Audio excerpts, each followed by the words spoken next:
Good evening. I'd like to welcome you to a conversation about the Ontario Line project with a focus this evening on the North segment. My name is Joseph Thornley. I'm the CEO of 76 Engage, Metrolinx's public engagement partner for virtual consultation, and it's my pleasure to be the moderator for this evening's event. As such, I'll aim to keep the event on time, ensure your questions are answered as clearly and completely as possible, and I'll also try to make sure as many questions are answered as possible. One important note, if you would like to watch closed captioning on the video, you can turn it on by clicking on the CC icon at the bottom of your video player. So we have real-time closed captioning tonight. Tonight's event is the last in a series of virtual events we've held this month for all of the Ontario Station Line areas. We've gone from west to east, now to north. Tonight we'll be focusing on the Ontario Line stations at Pape, Cosburn, Thorncliffe Park, Flemington Park, and Science Centre, as well as the maintenance and storage facility.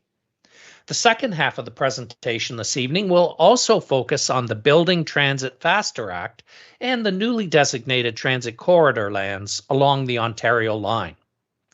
If you have questions about the other parts of the Ontario Line, you can review recordings of the earlier events by clicking on the live events links at the top of the page, and you'll see lots of information from the last month and then this month's meetings.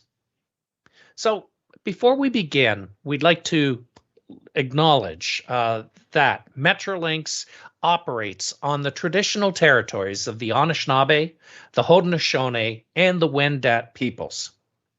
In particular, we acknowledge that the Ontario Line project takes place on Treaty 13 territory with the Mississaugas of the Credit First Nation. We acknowledge that Metrolinx operates on these lands and has a responsibility to work with the original keepers of this territory and the many diverse Indigenous peoples living here today. Metrolinx remains committed to engaging with Indigenous peoples and nations on the Ontario Line project. Safety is important at Metrolinx, and many of us, beginning to go outside again. So in the heat, in the sun, as we gather safely outdoors with friends, follow some basic safety tips, please. Make sure you apply sunscreen every day, even when it's cloudy. Wear a hat and long sleeves to protect your skin, and bring a water bottle. Take lots of rest in shady areas and take care of yourself in the heat and the sun. So we have an excellent panel here with us tonight, a panel of experts. We've scheduled this session to last an hour and a half. Hopefully we'll be able to end around 8 p.m. or so. A brief presentation, and then we'll take questions. And if you're following along on the website, you can see the presentation below the video page, or the video window. So feel free to download that now or later, and you can follow along on screen as well. We also have got a number of questions before the meeting, and you can see that further down the screen. And I'd encourage you to vote for the questions you'd most like to have answered this evening. We'll try to do a balance of subject matter and the most popular, the most asked for written questions. And if you don't see your interest is addressed on the written questions, you can still ask a question right up until shortly after the meeting. If you hear something tonight that prompts another question, you can still ask it. We also have a call-in option for people who want to ask your question verbally. So if you just scroll down the screen, right beside the agenda, under where you're watching me right now, you'll see a heading that says call in with your question and a yellow join Zoom link. You should be able to click on that link and go to a Zoom room where we'll have an audio discussion. Jackie Chaika is there. She'll be moderating, and she'll be taking questions. First come, first serve. We'll ask you, if you can, please, if you join the Zoom room, to be as brief as possible so that we can get in as many questions as possible. Metrolinx will make an effort after the meeting. Even if we don't get to all the questions, they'll go through all of the written questions and make an effort to respond in writing to the most popular written questions. So after the event, you'll be able to come back, see the video, see the presentation, and see answers to the most popular questions. So this won't go away. You'll be able to take advantage of what you hear tonight and review it afterwards. So our panel, I promised you a great panel, and we do have one. Richard Tucker is the Ontario Line Project Director. Malcolm Mackay is the sponsor for the Ontario Line Project. Natasha Jalal is the Senior Manager on our property team. And James Francis is a manager on the environment team. Finally, Carolyn Tunks is a manager pre-construction services. Welcome, Richard, Malcolm, Natasha, James, and Carolyn. I'm looking forward to what you have to tell us, and then we'll have the questions and answers afterwards. Over to you, Malcolm. Thank you very much, Joseph, and welcome. My name is Malcolm Mackay. I'm the Ontario Line sponsor. On the next slide is our agenda for this evening. We're going to be giving you an update on the northern segment. We're going to share with you some of the information around Thorncliffe Park and the alignment update through there. We're going to be presenting the maintenance and storage facility update and share with you some information on that. And also talk about noise and vibration assessments and options for the work that's being done there. We're going to talk about the timelines and upcoming engagement opportunities. Then we're going to talk about the transit corridor lands and then go into a question and answer session, which we're looking quite forward to. On the next slide, this is the north segment. It runs all the way from Gerrard through Pape Station, Cosburn Station, crosses the Don Valley over into Thorncliffe Park, then crosses the Don Valley once again over to Flemington Park Station, and then up to the Science Centre Station. There's 2 underground stations at Pape and Cosburn, 3 elevated stations at Thorncliffe Park, Flemington Park, and Science Centre, along with the 2 portals, one down at Gerrard and one up at Minton Place. And we're also going to talk about the maintenance and storage facility tonight. On the next slide, we have the north segment. This is the tunnel section. Here on the blue line, the tunnel is about 20 to 30 meters deep. It's located mostly beneath the Pape roadway. Just for context, basements in this area and foundations are usually about 6 meters deep, and line 2 is at 11 meters. So we're quite deep and well below anything that's there. The interchange station at line 2's Pape Station will connect with the Ontario line. It's a very important station for us because this is where we will get the relief to line 1 by getting people to do the transfer at Pape Station instead of going to the Young Bloor Station. The new tunnel portal shown in green at the top of the page is at Minton Place, and it will be the access to cross the valley. As shown on the next slide, the elevated section runs through Thorncliffe Park and Flemington Park. Also there in purple is the maintenance and storage facility where the Ontario Line trains will be housed and maintained and serviced each day, as well as an interchange station with the existing Eglinton Crosstown Line 5 station at Science Centre Station. On the next slide, we've had a route change going through Thorncliffe Park. We've moved the alignment a little bit further to the north, where we cross on the north side of the corner of Overley Boulevard in Millwood. This is an easier crossing because we only cross Millwood instead of 2 streets. It also has the benefit of maintaining the Thorncliffe Park sign on the southeast corner, and it's further away from the residents at Leaside, number 1 Leaside Park Drive. We're going to continue to work with the residents and the community to address any privacy concerns or concerns that they might have around this slightly modified alignment. On the next slide, I'm going to pass it to Richard. Richard? Thanks, Malcolm, and welcome everybody. It's great to see you out on the evening before Canada Day and taking the time to join with us tonight. In this slide, we're looking at what an elevated guideway looks like. Although this looks good enough to be a rendering, it's actually a photo of an elevated guideway in Richmond, BC for the SkyTrain. As you can see, the elevated guideway allows a lot of opportunities for some great things to happen in the ground plane. It's not, with the design of segmental precast or cast in place structure, which you can see here, the design allows the light underneath. It doesn't become heavy and overbearing. It minimizes the shadows, and the structure is designed to minimize noise and vibration.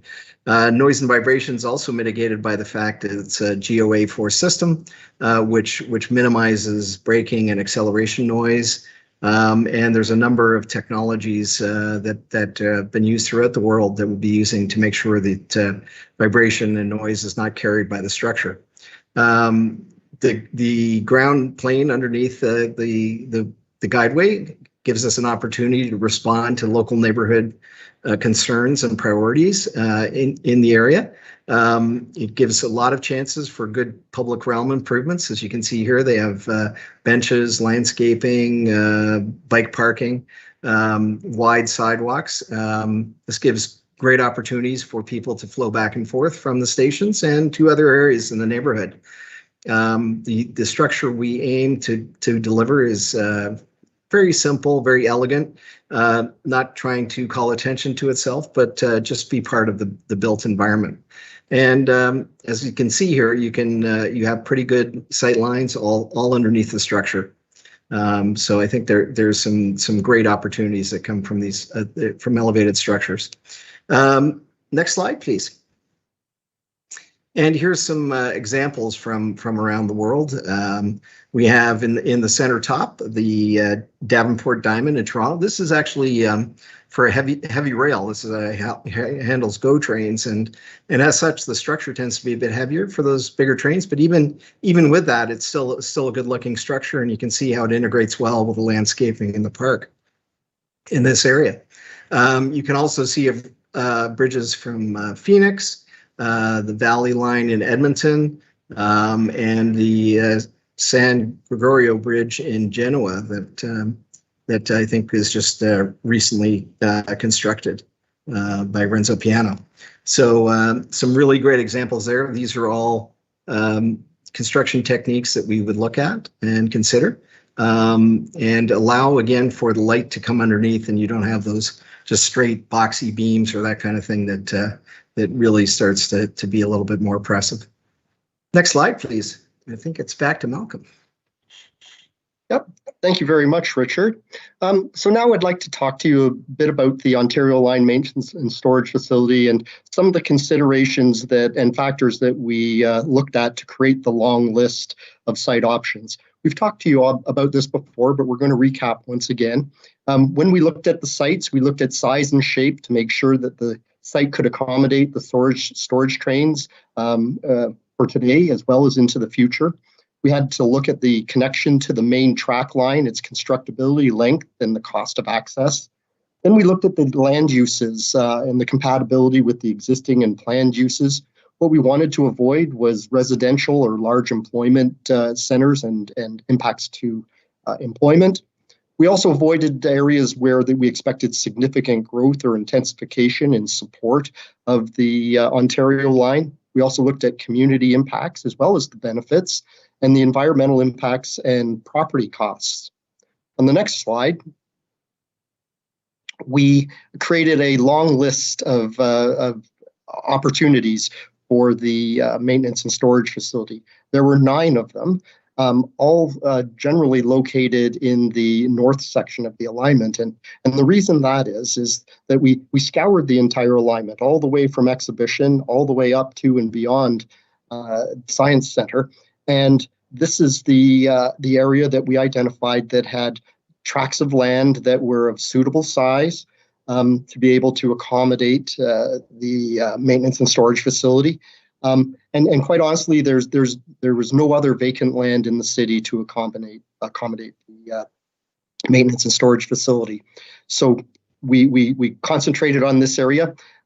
We knew that all of the options would require a significant property acquisition program and would have impacted jobs. And what we tried to do was we tried to minimize the impact to those jobs. On the next slide. We ended up with hybrid, which was a combination of the Wicksteed and the Overlea sites. You've seen this before, and it was chosen because it was already zoned for industrial use. It was close to the Ontario line main line. It's large enough for the future needs, and very importantly, it impacted the fewest permanent jobs. And we were quite confident that we could relocate the jobs and employers that were impacted within the community, and do so in such a manner as to not impact their business and keep them viable and healthy and keep them in the community. On the next slide, we've set up a working table with all of the affected businesses and organizations in order to work with them to stay in the neighborhood, stay within walking distance of their customers, stay within walking distance of the new Ontario line. Our goal is to ensure that these businesses and their employees thrive going into the future and experience no financial loss as a result of this project. On the next slide. We've had a great deal of community engagement of late, and what we've heard is that the portal coming across the Don Valley, that there was a concern about the quality of life, safety, noise, vibration. We're currently working on a technical response to be able to share with the community what's being done to mitigate and deal with any of those potential issues. We also heard from the community about a slightly alternative routing, pushing the station to a little bit to the north, about 100 meters to the north, to Bannock Drive instead of along Overlea. And we're also taking a feasibility analysis of that option, and we'll be reporting back on that. There was also a request for further substantiation of the MSF siting work that was undertaken. And we're also putting together a response to the community and their questions in that regard. We also heard about noise and vibration from the elevated guideways, crossing of the Don Valley and the MSF. And currently we're doing our environmental noise and vibration assessments that are part of the environmental assessment process. And we will certainly be reporting on that in short order. And we do have a large number of tables set out specifically on the MSF with community leaders as well as business leaders and organizations that operate in the community. And we're working quite closely with them to hear their concerns, provide explanations, consider their ideas, and try to advance the project in a thoughtful way forward. On the next slide, I'm going to pass it to James for our noise and vibration work. That's great. Thanks, Malcolm. So as Malcolm mentioned, we've been hearing questions about our approach to noise and vibration assessment and noise and vibration management. So I wanted to take this opportunity to share the process that Metrolinx is following as we work to identify the right solutions for noise and vibration management for the north segment of the Ontario line. So I've laid out a four-step process here. So starting with step one, we've undertaken a monitoring program, which we started back in 2019. And this program has established that noise levels in the area of the Ontario Line North segment range from approximately mid 50 decibels to mid 60 decibels, which is really typical for urban areas. And the results of this step, they're documented in our environmental conditions report, which is available on our website for review. So we're currently at step two in the process, where we're modeling both project construction and project operations. And that's letting us identify what future noise and vibration levels will look like. Inputs to our model include the anticipated construction activities and construction equipment, as well as the light, automated, and electric trains that the Ontario line will be using. We then compare these predicted noise and vibration levels to well-established noise and vibration criteria to identify where any additional mitigation solutions may be needed. And we have a wide range of tried and tested and true mitigation options available to us, including noise barriers and rubber pads under the tracks to control vibration. So this work is then documented in step 3, which is our forthcoming environmental impact assessment report, which we'll be sharing for public review and comment early next year. And for those of you who are listening and who are interested in noise and vibration assessment, I'd really encourage reviewing and commenting on this report.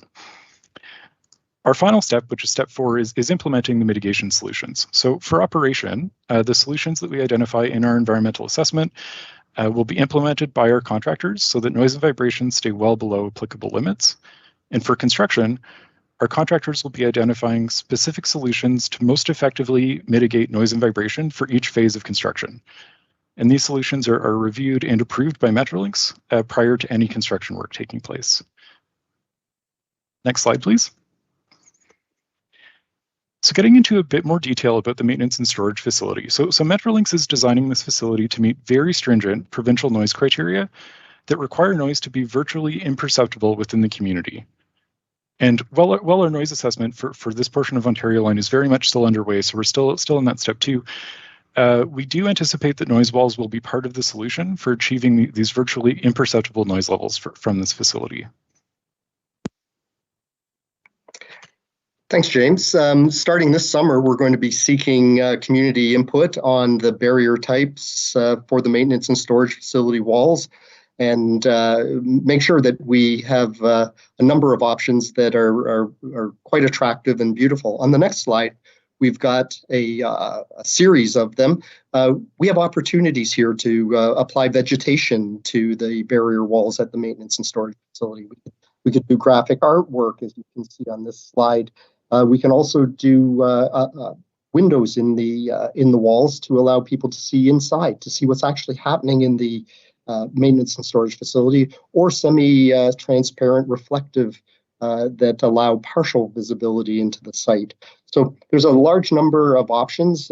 These are just a few, and we're going to be opening that up to the public for your input this summer, and we're looking forward to sharing that with yourselves. On the next slide, our community engagement opportunities over the summer are going to be quite robust. We have design workshops for the maintenance and storage facility walls. We have these regular updates and a cadence of these to provide feedback across the entire alignment, including your neighborhood.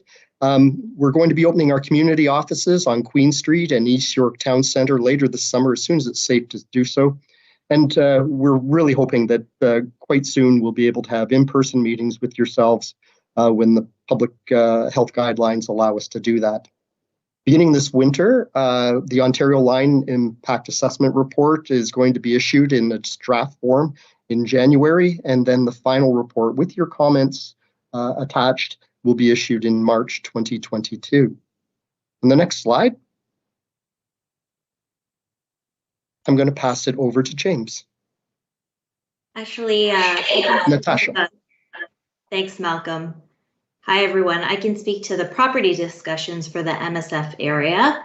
So currently we're talking to property owners and their tenants in the maintenance and storage facility area, MSF. And that will continue onwards through the summer and all the way until next year in the summer. And the idea is that we're continuing to have those discussions and provide relocation options for each of those affected owners and tenants. James, do you want to speak to the environmental and construction timelines?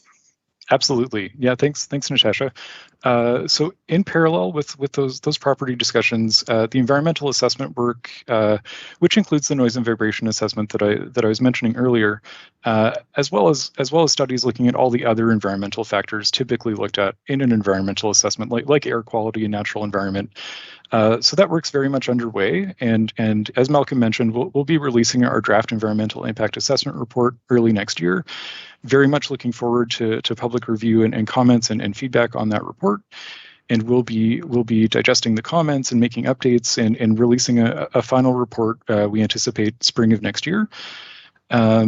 And the environmental assessment work will all be completed well ahead of any construction work proceeding here. So looking ahead, the earliest construction work planned for the Ontario Line North segment is starting in 2023, when we anticipate construction happening at the maintenance and storage facility. And following that, we're anticipating construction starting as early as 2024, 2025 on the tunneling segment along PAPE, as well as the elevated guideways. And throughout all of this, we'll be continuing to undertake community engagement. So very much looking forward to continuing the discussion as we advance our environmental assessment work. So Richard, I'd like to pass it over to you.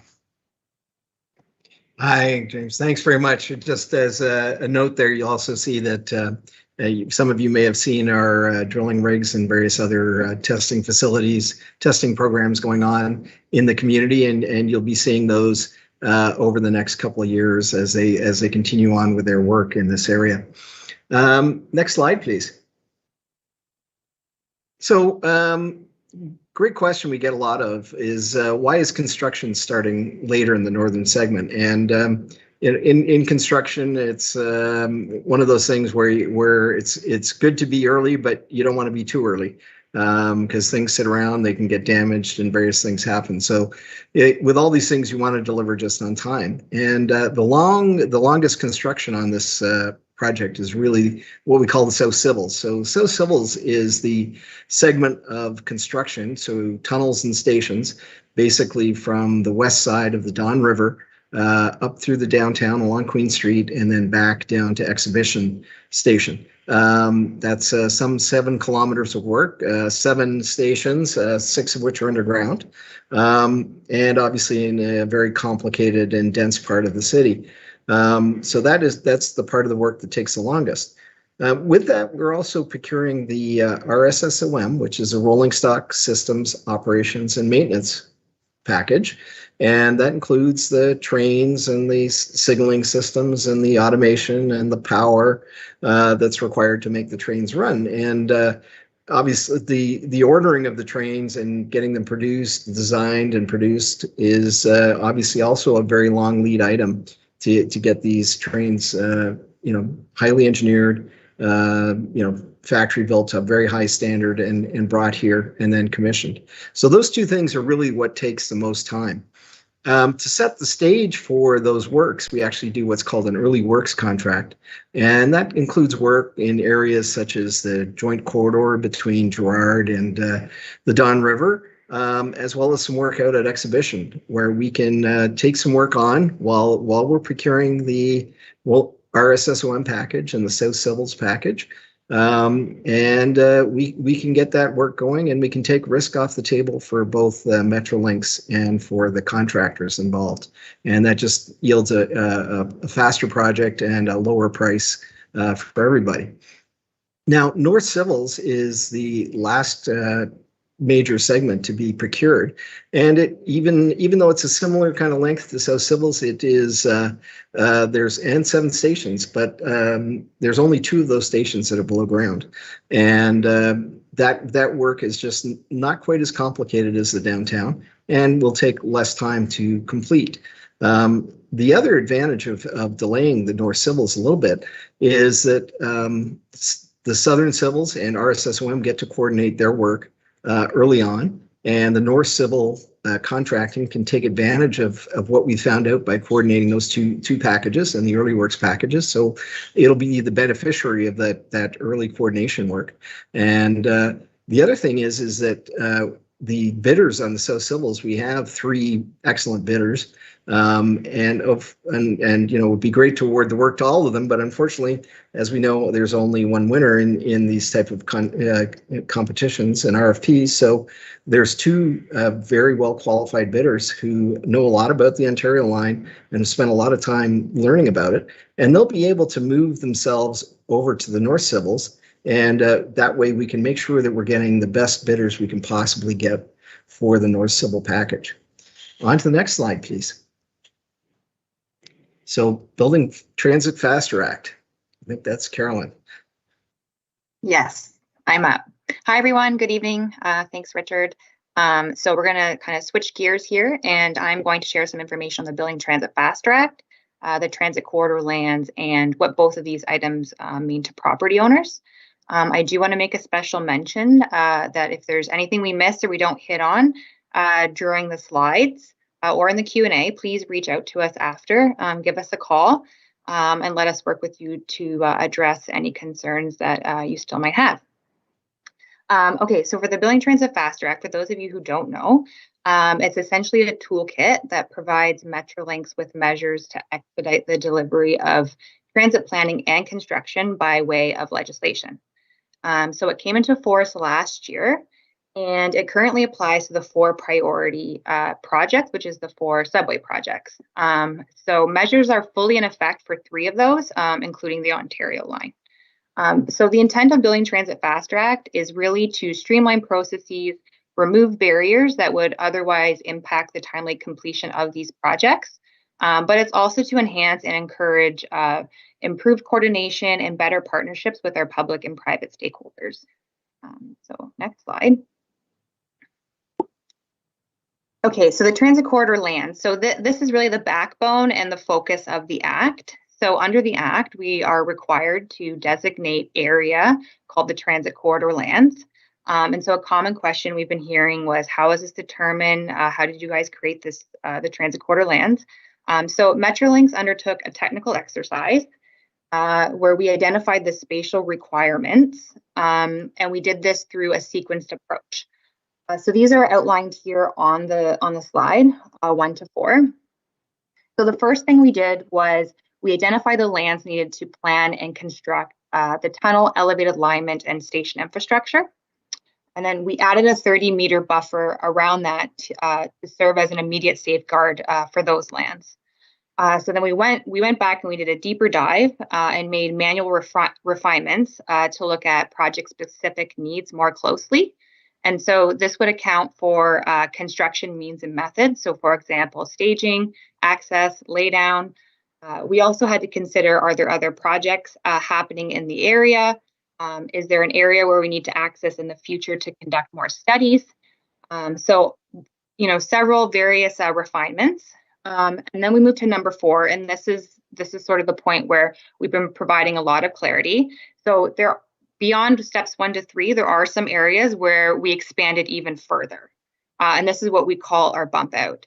And so this is where alignments are intersecting with roads. And so there's an image on the right-hand side here of the slide that is showing what a bump out looks like. And so in these areas, this is where we're accommodating some even more specific construction needs. This would include utility relocations, traffic management, geotechnical surveys. So for this picture and these examples, it's about 100 meters wide. But depending on how the alignment intersects with the road, it could even be wider. So all of these different rationale, 1 to 4, this is what makes up our core project needs, and this is what we would call the transit corridor lands. But under the Act, it's transit corridor lands plus a 30-meter buffer. So there's another 30 meters attached around the boundary of steps 1 to 4. Next slide. So what does this mean for your property? So for most people, this will mean very little. They'll experience no impact to their day-to-day life, but there could be some small changes to business as usual. So we've categorized them into 3 main bullets here, and these are really the possible implications. So bullet 1, this applies to all residents within the transit corridor lands. And 2 and 3, these are possible or potential implications. And I'm going to go through these in more detail, 1 bullet per slide. So we'll get started on the next one. Okay, so notice on title. So the designation notice will be registered on title. So it can be searched and viewed in the land registry office. The intent of the notice really is for awareness and information for a future buyer. So it's not to restrict or prevent any property owner from renting, leasing, or selling your property. And we really anticipate that there will be no negative impact to property value as a result of this notice. And then the other point is that the notice is temporary. So the Act applies to planning and construction. So once those phases are complete, the intent is that the notice will be removed. Next slide. So the second possible implication is that Metrolinx may need to access property for a specific purpose. And so we've categorized these into two different scenarios or circumstances. So the first would be what we would call a preview inspection. And this is where we need to enter a property to conduct something very non-intrusive. For example, this might be just a visual survey or a site inspection or to support environmental due diligence, for example, take some water or soil sampling. And then the second circumstance or scenario would be a little bit more hands-on, but this is where Metrolinx has identified an obstruction that we know is posing as an interference to our transit project. So in both of these scenarios, our primary measure is our default practice of trying to secure a permission to enter and reach an amicable agreement with these property owners. It only should, if we don't achieve that, we would default use the backstop measures of building transit fast track. And so if we do have to do that, the process for that is we issue a notice to property owners. It triggers a 30-day window. And then after the 30-day window, Metrolinx would be permitted to enter the property, but we would still strive to try and reach an agreement during that 30-day window. And then into the third possible implication on the next slide. Okay, so and then the third one is that property owners may be required to come to Metrolinx to obtain a permit. So if a property owner is building or modifying a building or structure on their property, we are asking them to reach out to Metrolinx, submit their plans, and let's sort of work together to determine if a permit is required.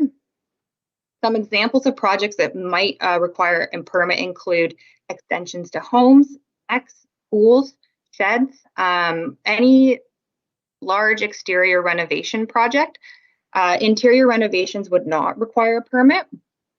And the intent of this is really to avoid conflict. So it's to ensure that Metrolinx can proceed with their transit planning, but also ensure that property owners can proceed with their home improvement projects as well. And there's no conflict and no one has to stop or redo any work that could be potentially in conflict. I will also make mention that Metrolinx has always been an external commenting agency of third-party projects. So we used to work with the municipality. They were our conduit for that review. So in many ways, it's still very, very similar. We're just now asking property owners to come to us directly. There's no fee with the permit, but it is in addition to any necessary municipal permits still. We have the contact here at the bottom of the screen. So this is our email address if you are undergoing any of the projects that I talked about. Next slide. So I wrapped up, those are the three possible implications. So how do I know now if my property is in the transit corridor land? So the Ontario line was formally designated, the lands were officially designated around June 1st. And then a requirement of the Act is to notify those residents right away. So if you are a resident in the transit corridor lands, you should have already received your notice. This would have been sent out in early June. Having said that, if you're not certain, or you think you might be, or you think there's a mistake, you can still reach out to us, or you can actually search. We have a web app where you can search for your address and check if you're situated within the transit corridor lands. There are a couple caveats. If you live in a condo or an apartment, you would not have received a notice. We just specifically targeted condo management boards and apartment owners. This is really because we believe tenants, there'll be pretty much little to no impact for them. So I kind of reiterated it or mentioned it earlier. I just want to reiterate it again. Receiving a letter does not necessarily mean your property is needed in any way or impacted. It likely won't be. It is just to notify owners of the temporary designation. If your property is needed, you will receive, there'll be separate correspondence, separate letters outlining what is needed in more detail. And this kind of dovetails nicely into a little bit more information about our property acquisition process. And Natasha is going to take you through that. Next slide. Thanks, Carolyn. So what can you expect if your property is required? Like Carolyn said, Metrolinx will send you a letter in order to start that conversation with the property owner. And what we're doing right now is first confirming what our property requirements are and making sure that whatever we identify as required is absolutely necessary for the project. And what we're trying to do is also minimize the footprint where we can. So we're only taking what we actually need for the project. And so once we start that conversation with property owners, we always like to focus on one-on-one conversations so that we can understand what their needs are and try to reach an amicable agreement where we can. We do use expropriation. It's our way of confirming the property requirements and delivering for the project schedule in order for construction to start without delay. Regardless of that, even if we acquire a portion or the entire property, we do compensate fair market value. And whenever we try to acquire property for these projects, we always focus on ensuring that there's no financial loss to a property owner or a tenant due to the project and the property requirements. So that's always our priority and our goal. Next slide, and I'll pass it back to Malcolm. Thank you very much. Yes, so as part of our program tonight, we may not get up to all the questions that are going to get answered. Please reach out to us. We would be very happy to hear from you. You can also book an e-meeting with us at our website. If you do want to send us an email, it's ontarioline@metrolinx.com or call us at 416-202-5100. And please sign up for our e-newsletter at metrolinx.com/OntarioLine. We're looking very forward to taking your questions. We do understand that building transit in the largest city in Canada is challenging at the best of times, and it's something that we take very seriously, and we're looking forward to the discussion tonight and the discussion going forward. So I'll send it back to you, Joseph. Okay, thank you, Malcolm. And thank you to all of our panelists. That was a lot of information. And indeed, during the course of your presentation, there were people who were voting up questions as you were talking about different things. So let's just get right into it. We have about 45 minutes before the scheduled end of our session. We can go a bit over time if there are enough questions. We're going to first start with written questions, the ones that you were looking at and voting on, and then we'll go over to Jackie Chaika in the Zoom room for those people who want to ask a question verbally. And the link is right there on the page below the video window if you have just arrived and you want to go to the Zoom room. So let's start off right away. Councillor Jay Robinson has asked a question about the maintenance and storage facility. And Councillor Robinson is asking, has Metrolinx taken any steps to respond to the many significant concerns raised by the Thorncliffe Park community regarding the maintenance and storage facility? What action has been taken in response to the motion passed by Toronto City Council, that's MM 3227, calling for alternative site and configuration options for the maintenance and storage facility? Malcolm, I think that was something you were addressing. Could you take this question, please? Absolutely. Thank you, Joseph. Councillor Robinson, thank you for your question and submitting it online. So community outreach is vital to developing the right outcome, the right solution for the maintenance and storage facility, as well as the alignment going through Thorncliffe Park. We have already started a very robust table with community leaders participating, sharing their concerns, their thoughts, their ideas. And we're taking these ideas seriously. We've had a number that have been presented. One is relocating the station a little bit further to the north, and we're very actively looking at that to see the viability of it and what other impacts it might have. We're also looking at, in response to some questions from the community about the site selection process, we're going through some work that the community had undertaken for our consideration, and we're going to be responding back to the community with that. So in response to your question, Councillor, we are absolutely taking both the council motions as well as the community into account here. And you're at the table with us, and I hope that we'll be able to work together with the community to have the best possible outcome for the Ontario line, for the community, and getting transit built in this very, very dense urban environment. Back to you, Joseph. Okay, well, thank you for that, Malcolm. And you talked about being at the table. Councillor Robinson had another question. Specifically, will Metrolinx hold a dedicated community consultation meeting for the residents of Thorncliffe Park to focus directly on the impacts of the maintenance and storage facility? So is there a possibility for a dedicated community consultation with the residents of Thorncliffe Park? Absolutely. This is our second dedicated conversation with the community. We've now added the Zoom room to the call, which allows members of the community to speak with us directly.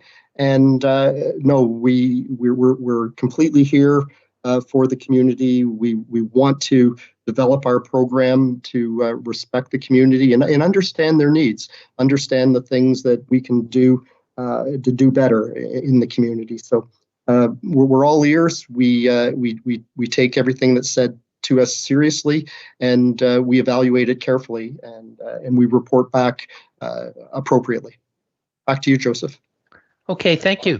A couple questions coming over to you, Carolyn. When you were talking about the Building Transit Faster Act, we had some people who voted up some questions. So there's a bundle here for you. So let's go through those. The first one is regarding the 30-meter proximity to a transit corridor. And let me just take two different questions and put them together because I think they're related. At what point or using what criteria will Metrolinx remove the notification added to our property title regarding the 30-meter proximity to a transit corridor? And then another questioner said, how many years or months will the notification remain on our property line? So if I have that notice, what can I expect in terms of the period of time that will stay on my property title? A timeline on how long the notice is remaining on title. So the Act applies to planning and construction right now. So the intent currently is for the notice to remain on title during those phases.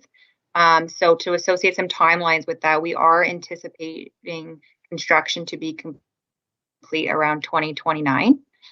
So recognizing that is a pretty long horizon, but at this time, as a requirement of the Act, that is the plan for how long the notice will remain there for. Okay, thank you. And then in terms of the area covered, you showed a couple maps and you showed the bump outs and the area. Another questioner is asking about, is it possible to get a map of the planned work to understand how that questioner's property can be within the 30 meters of the transit corridor? So for those people who are here and are actually residents close by, can they get detailed maps so they can see their property and where it sits? Yeah, so it's available on our website right now. I have it bookmarked, but I think if you can't navigate through the Metrolinx website, you can just Google Transit Corridor Lands Metrolinx. If you're still having trouble navigating to find the GIS application, and I will mention the GIS application, it's pretty user friendly. You can search your address yourself and see how it pinpoints within the Transit Corridor Lands. But if you still can't find that GIS application, we encourage you just to contact us. Same way through any other inquiries.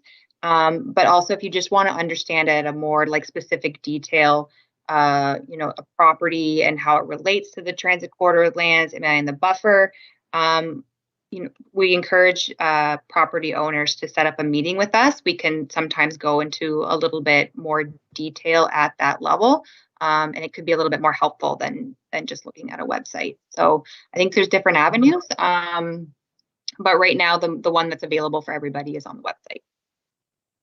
Okay, thank you for that. And for people who may come back to this site, you can bookmark this site. I expect that probably Metrolinx, when they're responding to the question, will be able to put the link to the map right in the response to this particular question. So you can always come back here as well. Now, Carolyn, while you were speaking, two questions that I think are related, so I'm going to put them both to you at one time. They really just zoomed up in terms of the votes that people were putting.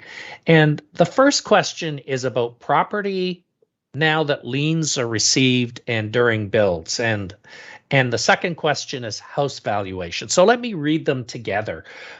So how do you expect property values to be impacted from now that we have received liens and during building? I assume you have data from the Eglinton line. And how many properties did you take over for the Eglinton line, and how far did the line deviate from the road? I'm 60 meters from Pape, says this person. And then there's another person, and I think that this is related, and hopefully you can provide info. If a home needs to be acquired, how is the value determined? If I sell next year, how do I assure the buyer they won't get a value less than what they paid? So impact on property values for those that are staying, but also for those who may find that they are selling. Okay, yeah, so with respect to, can you just refresh me, Joseph, this is the theme of the first question? The first question was persons got notice and when building is coming up, do you have data from the Eglinton line or any other data that might give them a sense how their property values will be affected during the building itself? Yeah, so I mentioned this a little bit in the presentation. We really don't anticipate the notice to have a negative value. I mean, it's very, very hard to comment on property value because it is such a subjective topic and people value different factors. But so we don't anticipate anything negative, and it's not a lien, just to clarify too, and it's not an easement. So the intention of the notice is really, it's an awareness piece. It's to notify the owner and future buyer that you're situated in the transit corridor land and you're in close proximity to a transit project. I'm not sure about the Eglinton comment because BTFA only applies to the 4 priority subway projects right now. So I don't have any notes to compare on that right now, but maybe that's something that we can take back offline or consider. And then the second part, I think, was like a little bit more about the value. And yes. I can expand a little bit more on why we anticipate that there's going to be no negative value. So the first thing I would mention is that it is common practice that notices appear on title. So this isn't a new protocol that Metrolinx is undertaking. We see this around airports, for example. There's notices on all those properties to let them know they're situated close to an airport zone. We see this in other communities and subdivisions as well. Last meeting was brought up, this is common in the Rosewood neighborhood and Orchard Park. So there's lots of communities that have this. So it's not intended to implicate any impacts related to construction, but as I mentioned, it is purely informational. The other, I think, point that I would make is that we are continually trying to work with real estate agents and firms. We've reached out to the big associations, so TREB and OREA. So we've requested engagement with them. I think it's still open for us to work with some residential real estate firms as well. But these are going to be the industry leaders that are going to be working directly with property owners. And so we want to make sure that they're well informed of what this notice means, but also that we're all aligned in communicating the same message. So I'm hoping that puts property owners at a little bit of ease. But those are sort of my few comments on that right now, Joseph. Okay, well, thank you. And I think it's a sign that these meetings are working, because people clearly who are concerned and living close by were here and voted with their votes to raise those questions. So I know there are people in the Zoom room, and we're going to go to Jackie in just a second to start to take the verbal questions. But before we do, a couple questions about the tunnel areas. And Richard, I think that you are our construction expert here. So the first questions are, is Metrolinx releasing a map of the planned underground work to be done? As a homeowner in the transit corridor land designation, I'm concerned. So when will you provide also a map that shows the houses that will be affected by the construction? So someone who wants to situate themselves, wants to see where the planned underground is, and also see their own property and how and where it sits relative to the tunnel construction. Can you take that on, Richard? Yeah, sure. I think happy to answer it from a construction perspective. There's also probably a little bit of a property aspect to that as well. But to answer your question, it's a great question. And yes, of course, we will be revealing where exactly the tunnel is going below the ground. And if your property is impacted by the tunnel, the property team will be in contact with you for what they call a subsurface easement. And they would be talking to you directly when that alignment is absolutely finalized. Obviously, in general terms, we know where it's going. Still some more engineering to go to know exactly where it is. And obviously, for property impacts, we have to know exactly where it is, right down to the last centimeter. So that will be coming soon to you, and I'm sure it'll be part of our community engagement going forward. As you may know, we did release information on the Lakeshore East Corridor, which is the first piece of work that we're going to be undertaking as part of the early works. That happened last week, and we hope to be bringing the same sort of information forward as we move through the process here. The last thing I would like to add is that in this area, the tunnels are quite deep. Underneath the houses, as Malcolm mentioned before, your average foundation in this area for a residential house is kind of 2, maybe 3 meters deep. In comparison, we're about 30 meters deep and more in this particular area. So almost a 10-story building below ground. So that's pretty deep, and we think there'll be very minimal, and in fact no effects on the surface in terms of your property ownership there. But as I said, if your property is affected by a subsurface easement, Natasha and the property team will be in touch with you to discuss the specifics and what sort of compensation and stuff is available as a result. Richard, I could fill in a little bit more. Sure. So we will also be doing an environmental report, and as part of the environmental report, we'll be listing the exact alignment, as Richard said, and indicating the noise and vibration elements that are going to be addressed as part of the construction process. So we will be publishing a full reporting of that. And if you also have any questions, if you're concerned, please get in touch with us. We've shared our contact information, and we'll share it again at the end of tonight. But tonight is just one of many conversations that are happening on the Ontario line. It's one of many conversations that's happening in Thorncliffe Park, Flemington Park, and across the entire alignment. So please, if you do have a question, pick up the phone, give us a call, because we will answer, and we will get your questions answered. Back to you, Joseph.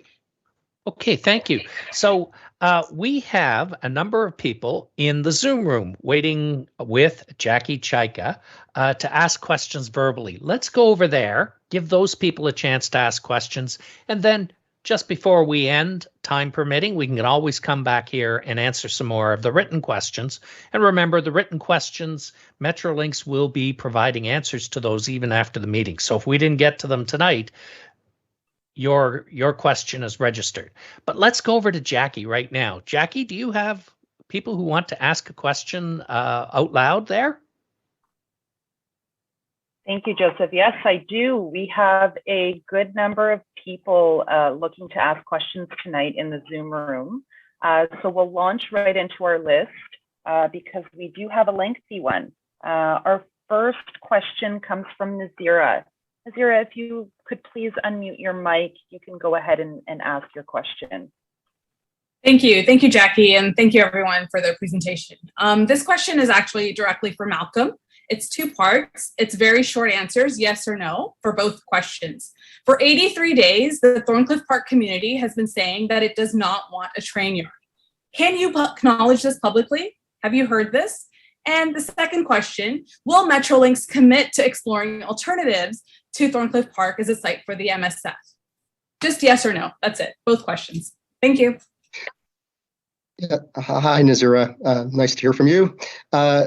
Yes, we have heard from the community, and we do understand, and we have been presented with some arguments and logical challenges to the siting of the MSF. We're doing a very active body of work to confirm or account for the site selection process, and just make sure it was right, make sure there wasn't any errors that we might have made.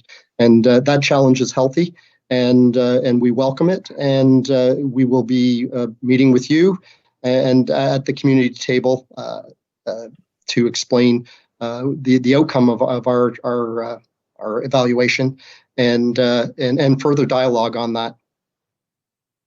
Back to you, Jackie. Question was, are you exploring alternative sites for the MSF? Yes or no? That's it. Yes. Yep. Some of the community shared some ideas for alternative sites that were in and around the area, and we are actively looking at those and what we would have to do, the feasibility of those ideas. So the answer is yes.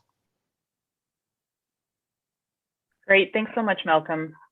All right, our next question comes from Lisa. Lisa, go ahead and unmute yourself. The floor is yours.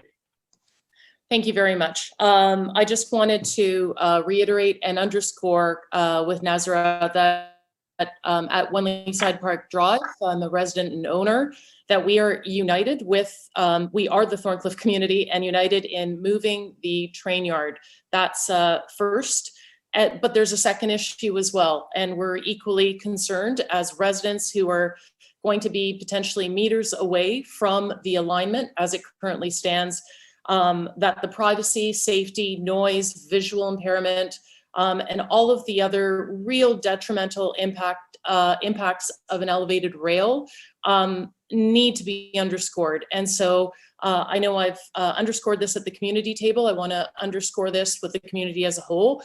We are the Thorncliffe community. We are united with the movement of the train yard, which is a key piece, equivalent to that for residents and businesses and community services that still are in the segment of the elevated rail along Overley Boulevard. I hope that the Metrolinx team really does look at the alternative proposal and really acts upon it, not just sort of at surface, but really the proposal to, in a way, remove and bury the line is key. So I wanted to bring this to this platform and to, again, advocate our support for. We are a united community in this area, and both of those pieces are key to all residents, community service providers, and business owners. So thank you.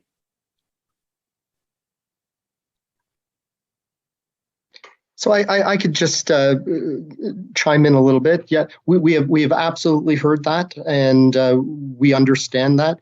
We're working we have a very healthy evaluation process going on with some of the ideas that have been brought forward at the community table. We understand some of the reticence around the maintenance and storage facility, but we do really want to understand the reasons why the MSF and the alignment might not be preferred, and deal with the actual issues. The high level discussion that says we don't want it. Well, there's reasons why you don't want it, and we need to understand those reasons and be able to evaluate them and deal with them, and work together with you in the community to deliver an outcome that will be as beneficial to the community as possible. So it is committed to by the highest levels of our organization, and you've seen that, and we hope to continue that engagement with the community to bring forth an outcome that's as good as possible. Back to you, Jackie. Thank you, Malcolm. All right, we have our next question coming from Tristan. Tristan has asked me to read his question out. Tristan's question is, will there be transit-oriented development on top of the MSF, including affordable housing, new business, shops, community infrastructure? These are done in many countries successfully. And then there's a second portion to that question. If not, what is restricting or prohibiting transit-oriented development in that location? So I can answer that one, Tristan. Thank you for the question.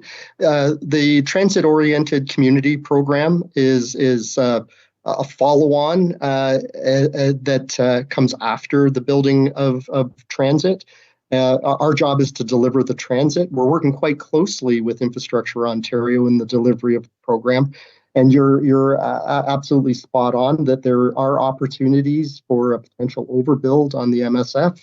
There are potential opportunities on some of the construction lands for community spaces. And that's, again, the sort of dialogue that we want to have with the community to understand what the needs are so that we can act upon them and work with the elected officials in this area to also understand the municipal needs in the area. So good question. And without a doubt, we're looking at it. It's part of our program, and it's also part of the ideas that were shared with us at the community table. Back to you, Jackie. Thanks, Malcolm.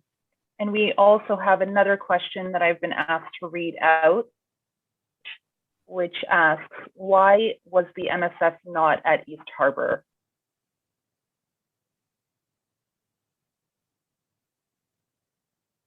So the East Harbour site is a transit-oriented community. It's a smart track station. It has a huge amount of ridership.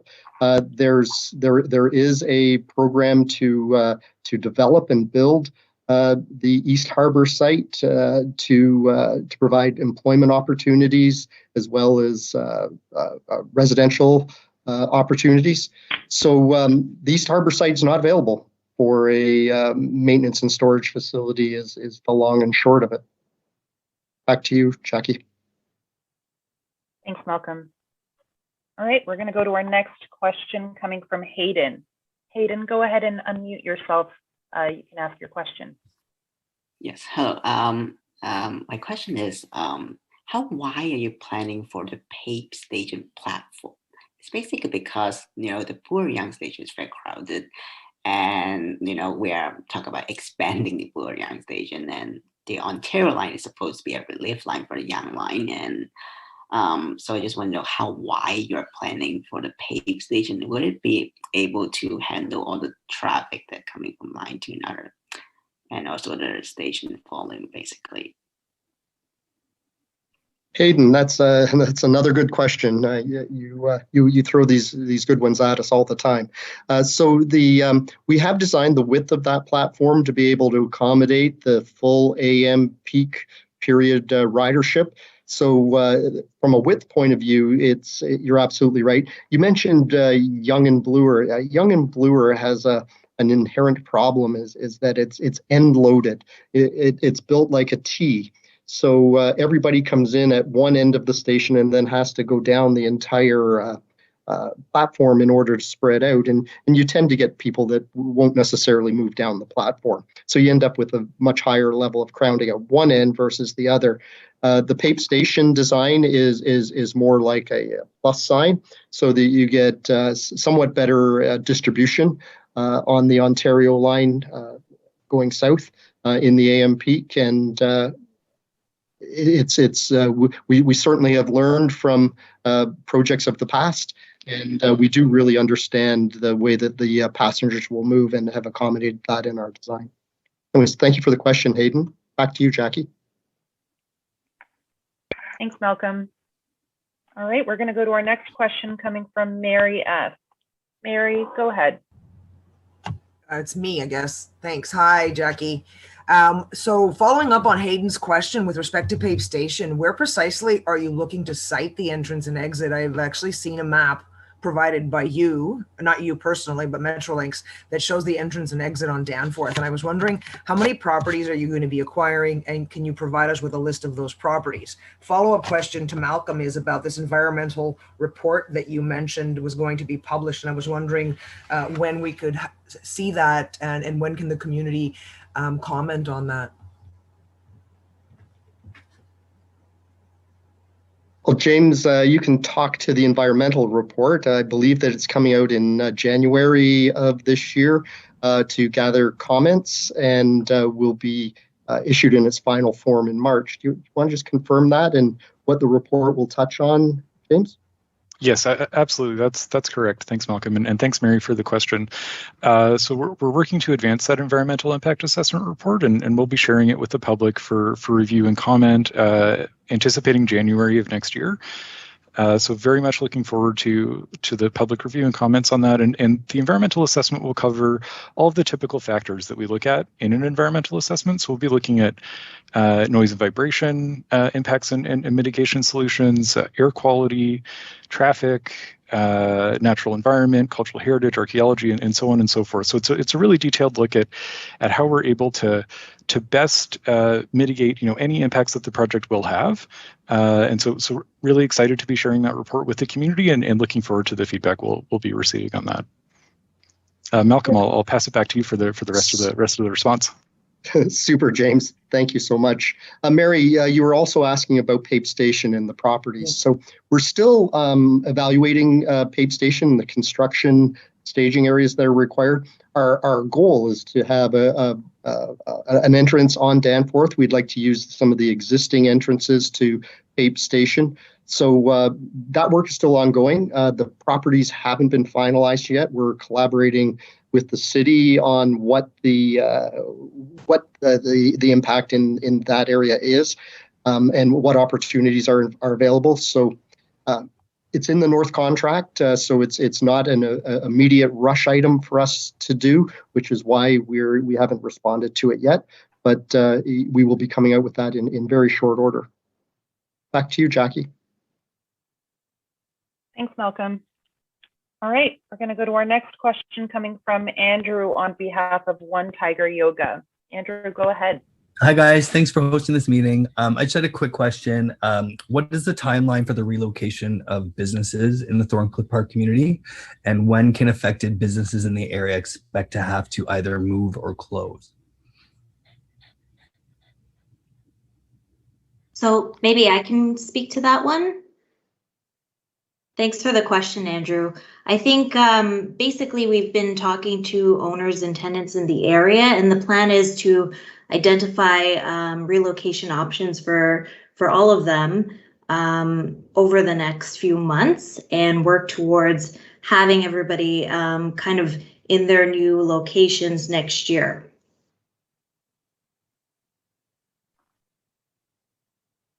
Hopefully that answers the question.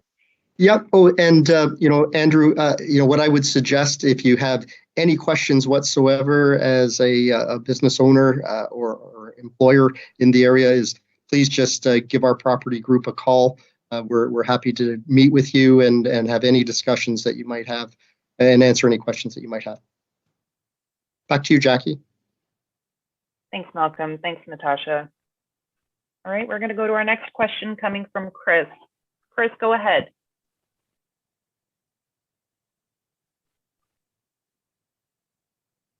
Chris, are you there? All right, maybe we'll come back to Chris.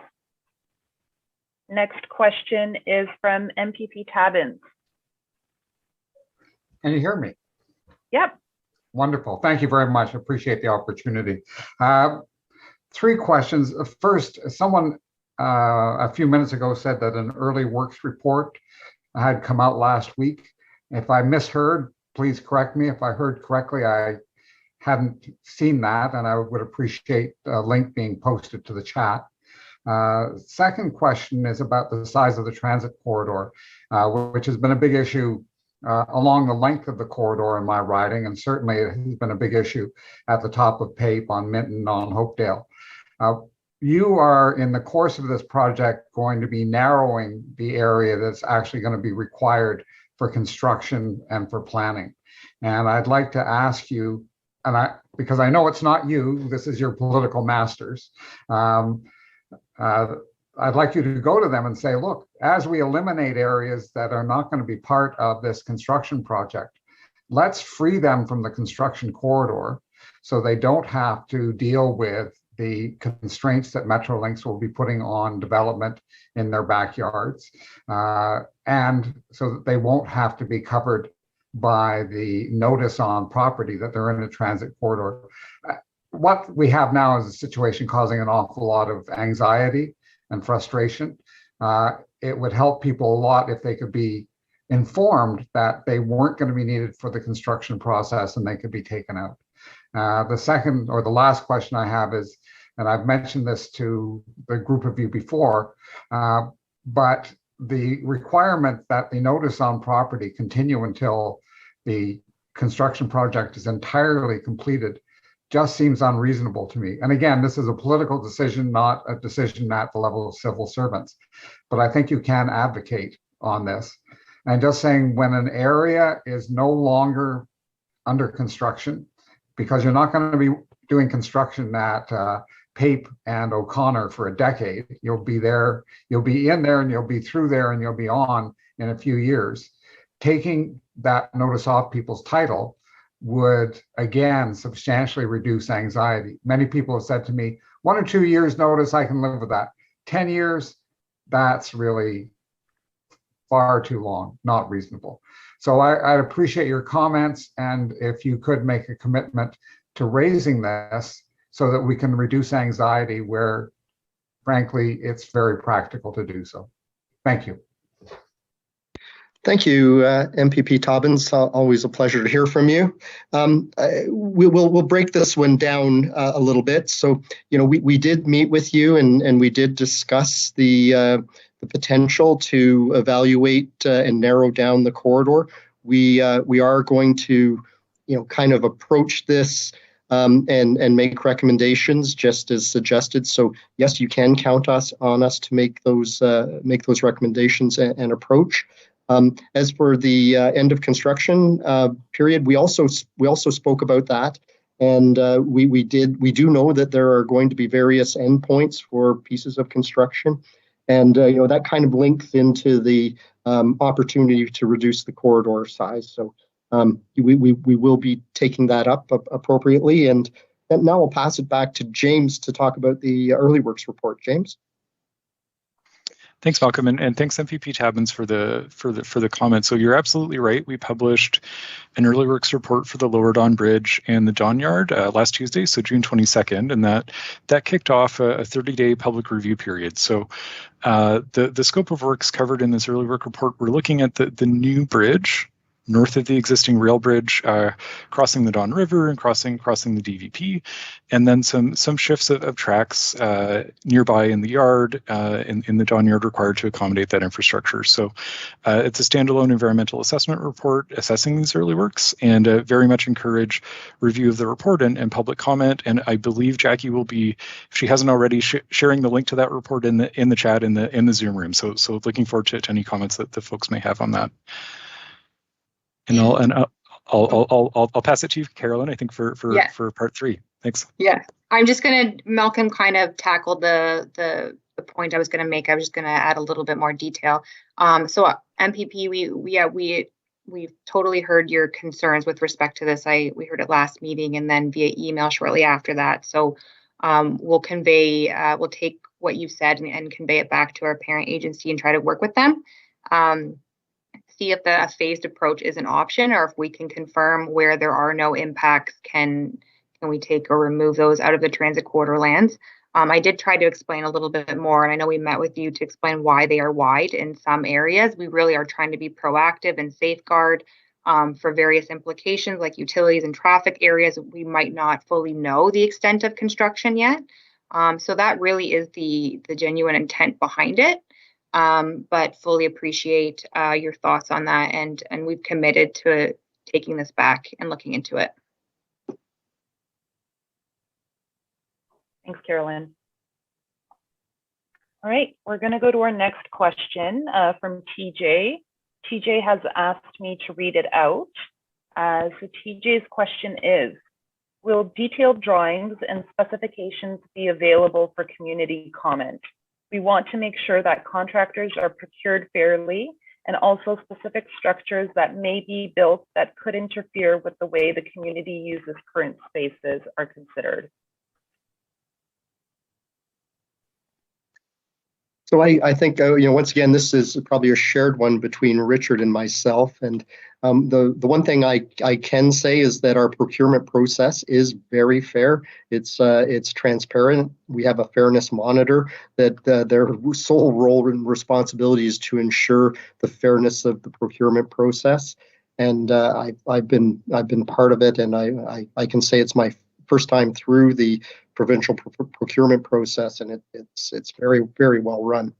So on that, Richard, maybe you could just talk about how community engagement can occur once a award has happened. Sorry, Malcolm, once a award has happened?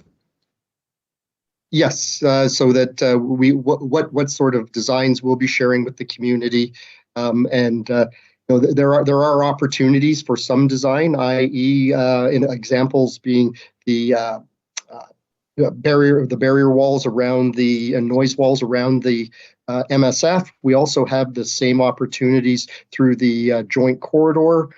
We have working tables down at Corktown Station where the community is involved in the visioning of the sites.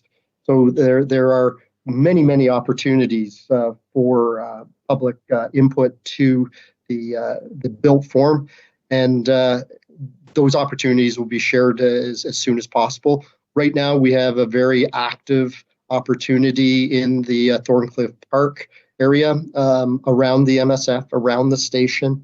And we've heard very clearly the concerns, and we continue to work with the community to understand those concerns and do what we can to either mitigate or address those concerns in whatever fashion is necessary. Yeah, and I think I can add to that by saying that you're exactly right. The engagement with the community is an ongoing process. It's not one that ends, it's ending tonight or tomorrow or anything like that. As the design develops, it's an iterative process. We start with a big scale plan, and we work in more detail, and more detail, and more detail, and more detail. And we expect to be engaged with the community at each of those steps as we refine our way down, and to address and mitigate concerns that the community may have around design, around noise or vibration or environmental effects. There's many opportunities for the community to be involved, in areas that are of concern or of interest to them, through the environmental assessment process that James was talking about, through the design process that Malcolm was talking about, and through even into construction as we set up sites and those kind of things. We're always interested in hearing back from the community if they think something is dusty or noisy or unsafe or whatever. We love that feedback, and so we see this as a 10-year process. And at the end of it, I think there's going to be a great transit line for the community. So we look forward to that. And this is just the start of a long-term relationship, as I would say. Back to you. Thanks, Richard. Thanks, Malcolm. All right, we have one last question. We're going to try Chris again. And after Chris's question and answer, we'll go back to Joseph to close off the event. So Chris, over to you if you're with us. Hi, sorry, I'm a Luddite. I apologize. And since Peter, and sorry for not the proper titles, anyways, I have been somebody that is living close to the proposal. And while I think rapid transit is important, I'm trying to get an understanding of if our house is going to be directly affected. Will you have already been in touch, or could that still come as a surprise 18 months from now?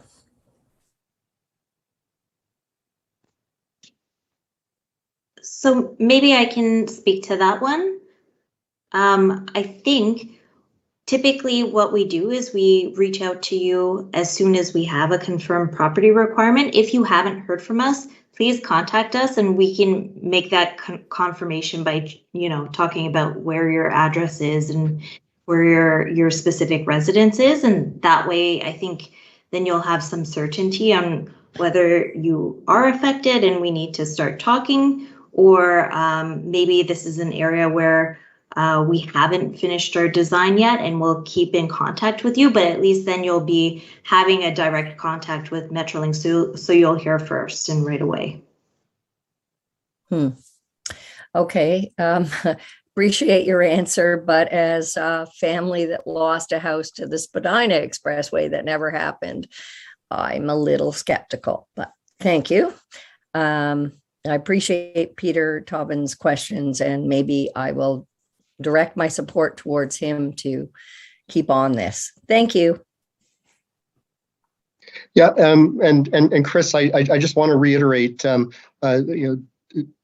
we don't want you to be worried or fearful about this. So please do reach out to us. This is exactly why we're here, and we will have a very good open dialogue with you. If your house doesn't look like it's going to be affected, we'll be able to communicate that to you, and you'll have some comfort. If there is a potential, we will share that with you too. So please follow up with us. We will be happy to speak with you. So I think we're over to Joseph. Okay, thank you very much. And thank you, Jackie. Thank you to all the questioners in the Zoom room.